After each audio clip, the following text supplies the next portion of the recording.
Bonjour, j'avais envie de vous partager à travers ces vidéos mon parcours. On est venu me chercher pour me demander ce que j'avais fait, comment ça s'était passé. C'est vrai qu'il y a pas mal d'étudiants qui sont intéressés généralement par nos parcours professionnels, des jeunes actifs qui ont envie de se lancer et qui se posent aussi pas mal de questions. Alors c'est parti pour cette mini-série sur mon parcours. Pour commencer, dans cette première vidéo, je vais vous parler de ma vision après le bac.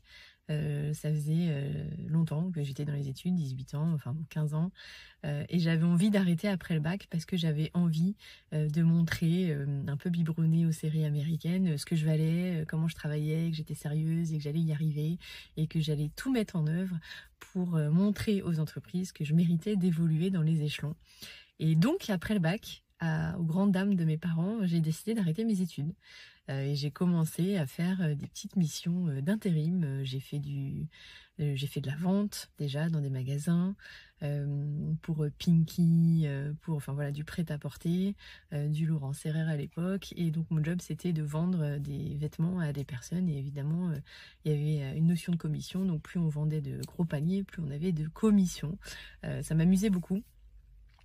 Et le déclic pour sortir de cette situation, puisqu'en fait travailler dans un magasin n'était pas mon ambition à la base, c'est quand une ancienne prof d'espagnol me rencontre dans un des magasins dans lequel je travaille et me dit: mais qu'est-ce que tu fais là, mais quel gâchis, pourquoi tu fais ça, va faire de l'intérim, tu verras, c'est plus intéressant et c'est mieux payé.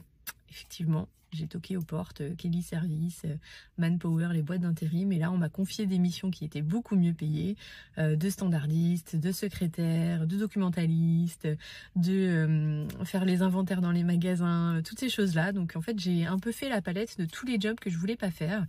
Et ce que ça m'a apporté, c'est que ça m'a appris déjà à l'adaptabilité, parce qu'on change à chaque fois de mission, de collègues, d'entreprise. Donc il y a des valeurs qui sont différentes, des personnes qui sont différentes, des façons de travailler qui sont différentes.